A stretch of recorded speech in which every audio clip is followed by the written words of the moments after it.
ये पूरे विश्व का सबसे बड़ा मेला है जिसे संयुक्त राष्ट्र ने विशेष रूप से यूनेस्को के जरिए मानवता की अमूर्त सांस्कृतिक धरोहर घोषित किया है। यहाँ वो मिलते हैं जो संसार से परे हैं, नागा साधु, शून्य से जुड़े हुए, अपनी दुनिया में पूर्ण। कौन है ये, कहां से आते हैं और मेले के बाद कहां गायब हो जाते हैं? क्या है इनके कठोर अनुशासन?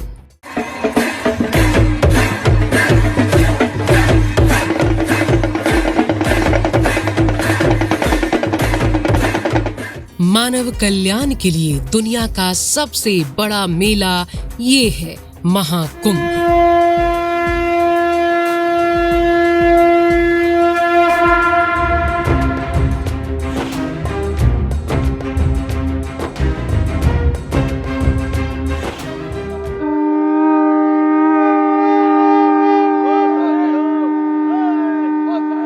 जहां घाट घाट पर नदियां भक्तों के भजन से झूमती हों, दुख दर्द सुनती हों, मन के मैल धोती हों, पाप नाशिनी हों, जीवन के गीत सुनाती हों, यही सनातन है।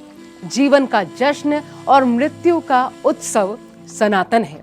महादेव की ज्योति, मां पार्वती की शक्ति, अपना पिंड दान अपने हाथों से करना, अहंकार को भस्म कर देना सनातन है। और इसी सनातन का सबसे बड़ा मेला भक्त और महंत, सेवक और सामंत सब है एक रंग। ये है महाकुंभ। पूरी दुनिया का सबसे बड़ा, सबसे अनोखा, मान्यताओं और परंपराओं का अद्भुत नजारा। कुंभ मेला मानवता का सबसे बड़ा सम्मेलन है। करोड़ों लोग दुनिया के हर कोने से आते हैं, कुछ मुक्ति की खोज में, कुछ अपने आप को समझने, कुछ बस पानी में डुबकी लगाने। सबके पास अपनी कहानियां हैं, अपने विचार हैं, अपनी सोच है, लेकिन सनातन की पताका के नीचे सब एक हैं। आजादी के बाद महाकुंभ मेले ने राष्ट्रीय एकता और पहचान के प्रतीक के रूप में एक नया महत्व प्राप्त किया। ये मेला भारत की समृद्ध सांस्कृतिक विरासत को प्रदर्शित करने के लिए एक मंच बना। यहाँ हर राज्य से कलाकार भी जमा होते हैं। धार्मिक महत्व से परे महाकुंभ मेला एक सांस्कृतिक उत्सव में विकसित भी हुआ, जो देश की मल्टीकल्चरल आइडेंटिटी और यूनिटी का जश्न मनाता है।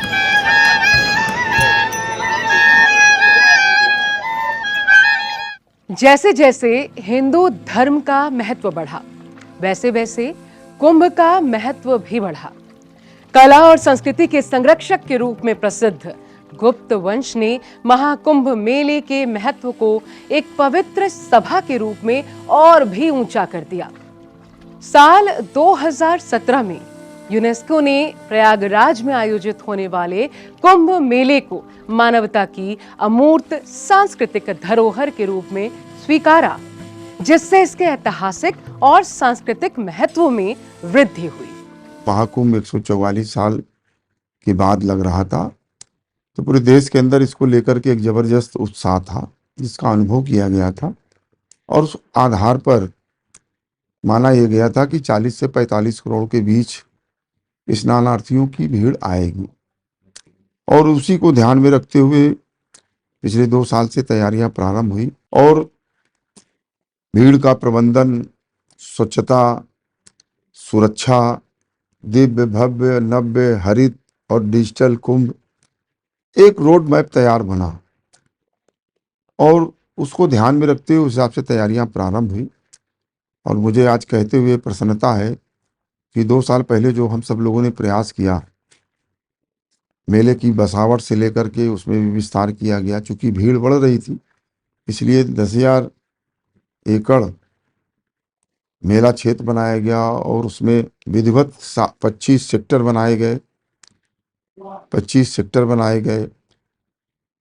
650 किलोमीटर की चक्कर प्लेट की सड़कें बनाई गई, 30 पुल बनाए गए और सभी संस्थाओं को सभी सेक्टरों में विभाजित किया गया और सभी सेक्टर जीवंत रहे। जिस भाव को लेकर के हमारे दर्शनार्थी तीर्थयात्री प्रयागराज आ रहे हैं, उनका दर्शन उन सभी सेक्टरों में हो सके, उस प्रकार से संस्थाओं को वहां पर स्थापित किए गए। प्राचीन ग्रंथों की माने तो कुंभ के समय देवताओं की सभा बैठा करती थी और सभी देवता इस व्यवस्था को चलाने में मदद करते थे। स्थानीय प्रशासन ने आम लोगों की सुरक्षा में 50,000 से अधिक सुरक्षा कर्मी तैनात किए। सीसीटीवी लगाए गए। पुलिस कंट्रोल रूम से चप्पे चप्पे पर निगरानी की जाती रही। आधुनिक तकनीक के माध्यम से मेले के कोने कोने पर नजर रखी गई। जो भी हमारे कैमरे हैं उससे हम फीड लेते हैं। जो हमारे इम्पोर्टेंट पॉइंट्स हैं वहाँ पर एआई कैमरे लगे हुए हैं, उनमें पैरामीटर्स दिए हुए हैं। जो भी गाड़ियाँ अगर कुछ संदिग्ध लगता है, जैसे कि ये ट्रक जो है उसमें बाहरी नंबर लगा हुआ है, तो इसको हम वेरीफाई करते हैं नंबर प्लेट पढ़ करके कि वाकई ये इसी गाड़ी का नंबर है या कोई और है। तो देखिए, जैसे जैसे मानव सभ्यता का विकास होता चला जाएगा और जो वो अर्जित करते जाएगी अपनी सुविधाओं के लिए, अपनी कमियों को दूर करने के लिए, तो उनका प्रयोग इस बार कुंभ में किया गया। और ये बहुत अच्छी चीज़ है कि लोग जुड़ें, जानें। जैसे भटक जाते थे, उसके लिए एआई टेक्नोलॉजीज, पहले से प्री डिसाइडेड मैप है, आप जब चाहें कनेक्ट कर सकते हैं, तत्काल मिल सकते हैं। मान लीजिए कि कोई किसी कारणवश अपने जो ग्रुप आया उस ग्रुप के साथ बिछड़ गया, तो उसे बता दिया कि अमुक स्थल पर आप पहुंच जाएंगे, तो ईजिली वो पहुंच जाता था। फिल्मों वाला जो कुंभ में बिछड़ते थे, 12 साल बाद मिलते थे, नहीं, वो 12 मिनट में मिल रहा है और हमेशा मिलता रहा है। तब हमारे यहाँ टेक्नोलॉजी अलग थी। आज हमने आधुनिक संचार के साधनों का विकास किया, तो उसका प्रयोग तो हमारे ही लोग तो करेंगे।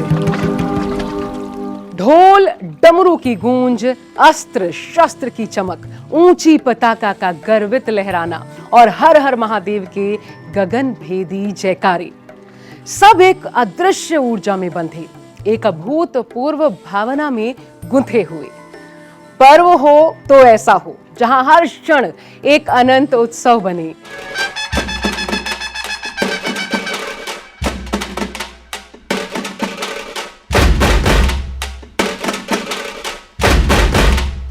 कुंभ मेला गंगा, जमुना और सरस्वती के तट पर एक दर्पण है, जिसमें सभी को सनातन के शाश्वत गौरव की गाथा दिखाई देती है।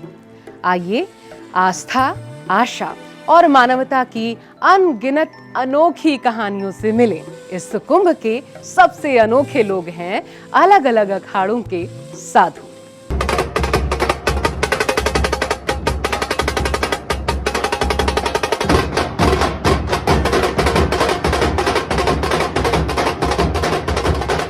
कुंभ मेले की भव्यता और विशालता से अधिक आश्चर्यजनक है वो खूबसूरत विविधता जो यहाँ देखने को मिलती है। दक्षिण से उत्तर, पूरब से पश्चिम तक, गंगा से कावेरी के तटों तक, हिमालय की ऊंचाइयों से दक्कन के पठारों तक, थार के मरुस्थल से सह्याद्री की घाटियों तक, आध्यात्मिकता, ज्ञान और चेतना की नदियां इस दिव्य कुंभ मेले में आकर एक हो जाती है। यहाँ कापालिक हैं, किन्नर हैं, महंत महामंडलेश्वर, मठों के प्रतिनिधि, नाथ, औघड़, उदासीन, वैरागी, सन्यासी, लिंगायत, गौड़ा, वीर शैव, कश्मीर शैव। 3 नदियों का ये संगम सिर्फ नदियों का नहीं बल्कि विचारों और चेतनाओं का संगम है। ये दिव्य कुंभ है, हरित कुंभ है, स्वच्छ कुंभ है, भव्य कुंभ है। Probably some good karma I have created in the past, and I had this experience for the very first time. At the same time, it's so festive, it's so colorful, it's so blissful to be here. and the security and all the arrangements that have been made are amazing. We just witnessed the procession of the Naga sannyasis. There's nothing like that which can be compared to anything in the world. We already took the Amrit Snan, which was a divine feeling on its own. It's really magical, you know. You can call it infinity, the experience of infinity. Govind मेरो है, गोपाल मेरो है, श्री बांके बिहारी नंदलाल मेरो है। Wheel chair पे बड़े भाई को लेके आए हैं।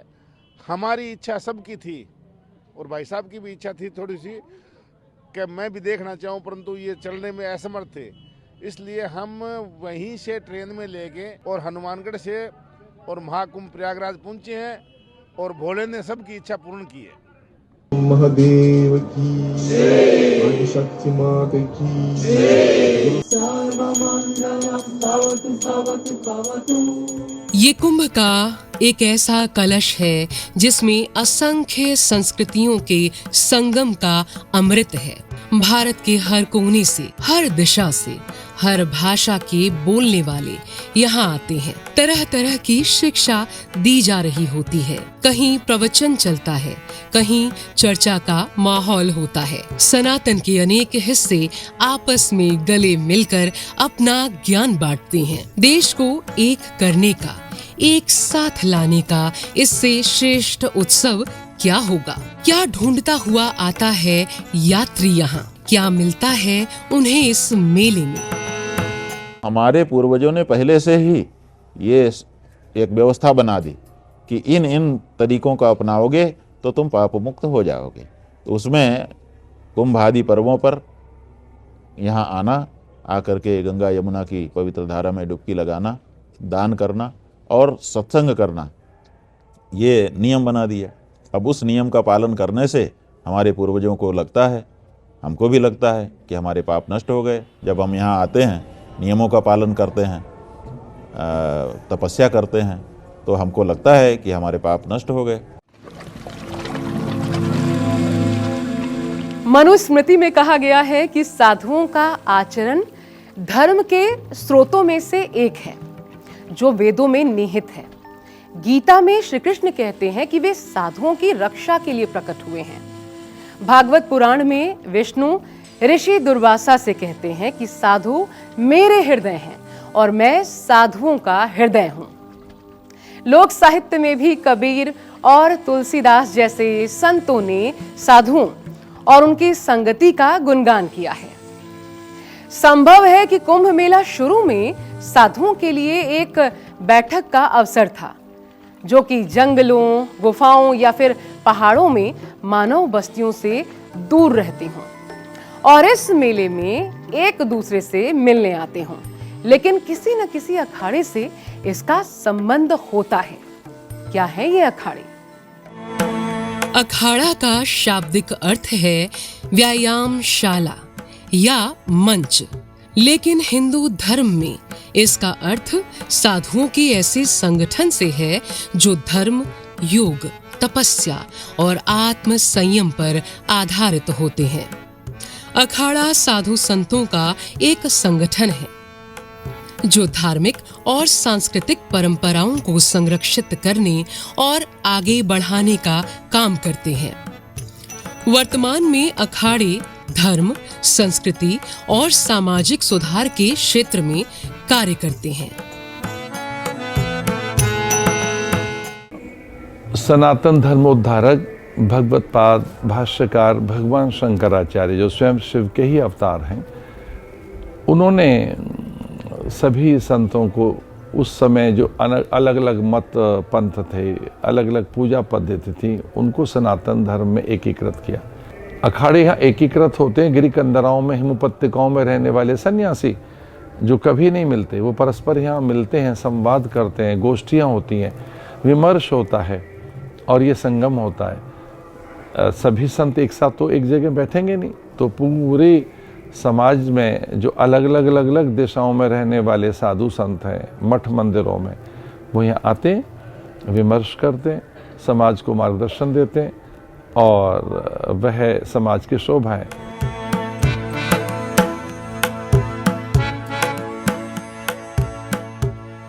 किसी भी अखाड़े में महामंडलेश्वर का पद सबसे ऊंचा होता है। जूना अखाड़े के आचार्य महामंडलेश्वर स्वामी अवधेशानंद गिरी अब तक 1 लाख से अधिक सन्यासियों को दीक्षा दे चुके हैं। इस अखाड़े से तमाम देशी विदेशी भक्त जुड़े हुए हैं, जिनकी संख्या करोड़ों में है। जूना अखाड़े की स्थापना 1145 में उत्तराखंड के कर्णप्रयाग में हुई थी। इसे भैरव अखाड़ा भी कहते हैं। इसके इष्ट देव शिव और रुद्रावतार गुरु दत्तात्रेय भगवान हैं। निर्मोही अखाड़े की स्थापना लगभग 300 साल पहले 4 फरवरी 1720 को वाराणसी में हुई थी। निर्मोही अखाड़ा वैष्णव परंपरा का एक महत्वपूर्ण अंग है, जो भगवान राम की भक्ति और उपासना के साथ साथ सामाजिक और धार्मिक कार्यों में भी सक्रिय रूप से योगदान देता है। निर्मोही अखाड़े का मुख्यालय वृंदावन, मथुरा में स्थित है। उदासीन अखाड़ा गुरु नानक देव जी के पुत्र श्री चंद द्वारा स्थापित किया गया था। इस संप्रदाय में नागा साधुओं की तरह कठोर तपस्या का प्रचलन नहीं है। उदासीन अखाड़ा एक महत्वपूर्ण धार्मिक संगठन है, जो ब्रह्म ज्ञान, वैराग्य और सादा जीवन का संदेश देता है। सभी दैव्य शक्तियां, तीर्थ, ऋषि, महर्षि और मनीषी प्रयाग में आ जाते हैं। देवता भी, गंधर्व भी, नाग भी, किन्नर भी, सबके लिए कुंभ है।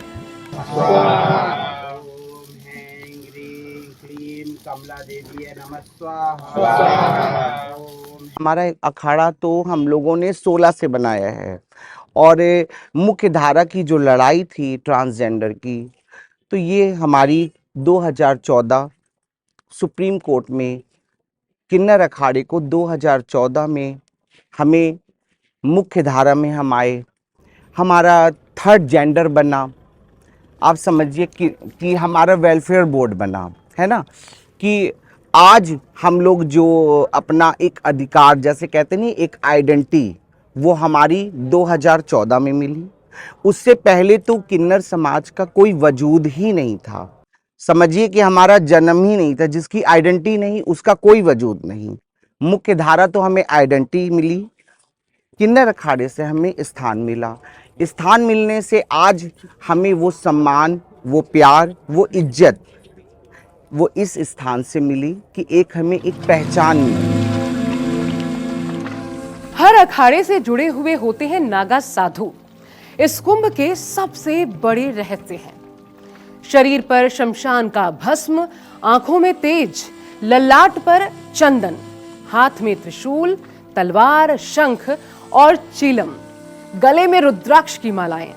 ये नागा इतिहास के किसी खोए हुए कबीले मालूम पड़ते हैं, जो शाही स्नान के लिए कुंभ में आते हैं और कुंभ के बाद वापस उसे इतिहास के रहस्य में कहीं गायब हो जाते हैं।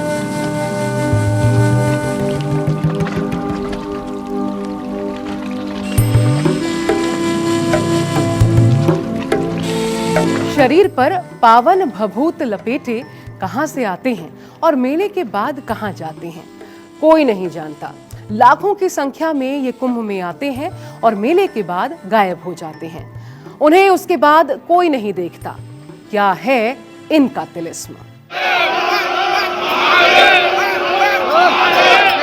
एक साधु वृक्ष की भांति होता है। जैसे एक वृक्ष की अथवा पेड़ की हर वस्तु उपयोगी और सबके लिए, गोंद, छाल, छाया, वलकल, हरितिमा, गंध, सुगंध, मकरंद, फल फूल और उसकी जड़ें अथवा उसका काष्ठ, लकड़ियाँ, वह सूखी लकड़ी हो तो ईंधन के रूप में काम में आती हैं, अथवा तो उससे प्राणवायु और प्राणों का संतुलन, पर्जन्य, पर्यावरण में उसकी बड़ी भूमिका।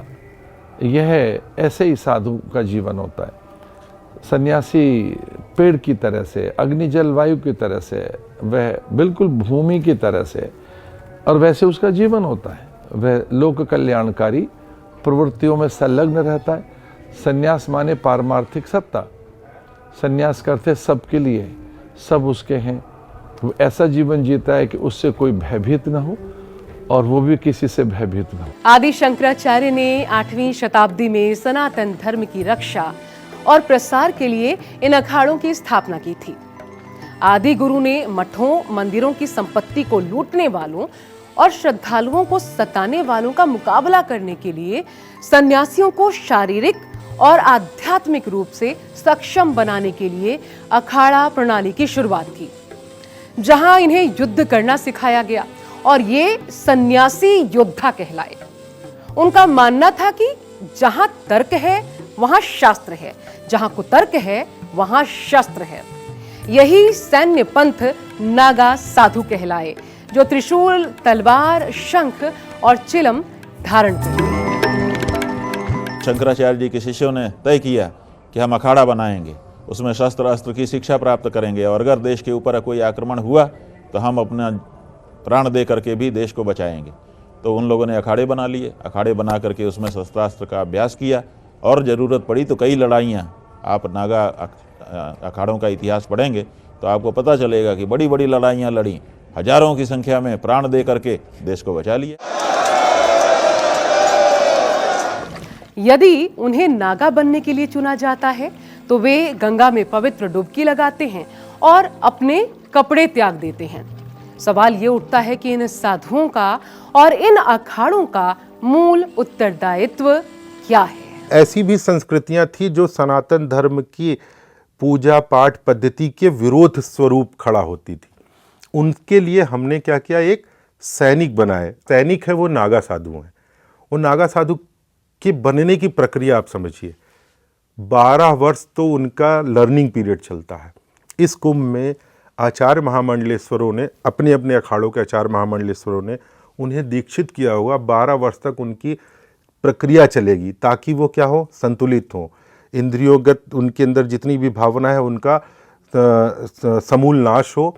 मानव कल्याण के लिए वो अपना प्राण प्रस्तुत करने के लिए तैयार हैं। तो आप पाएंगे कि कोई तलवार चलाता हुआ नजर आता है, कोई त्रिशूल नजर आता है, कोई गदा युद्ध, कोई लाठी, कोई डंडा, कोई गुलेल का है, किसी ने फरसा रख रखा है। उसमें उसकी क्या है, विशेषज्ञता है। अब कभी संकट जो आया तो हम निपट लेंगे। कुंभ और उसका अमृत मृत्यु, भय, दुख, दर्द, पीड़ा के भवसागर से पार जाने के उपाय बताता है। इस तीर्थ पर आने वालों में से एक अनोखी भीड़ है कल्पवासियों की। ये कल्पवास क्या है? कल्प यानी लंबा समय या युग, और वास का अर्थ है रहना। कल्पवास यानी साधना और आत्म शुद्धि के लिए संगम तट पर लंबे समय तक रहना। यहाँ रहने के नियम बेहद सख्त होते हैं। कल्पवासी जमीन पर सोते हैं, सात्विक भोजन करते हैं और दिनचर्या में यज्ञ, हवन, भजन, कीर्तन, ध्यान और सत्संग को शामिल करते हैं। एक समय में भारत के प्रथम राष्ट्रपति डॉक्टर राजेंद्र प्रसाद ने भी कल्पवास किया था।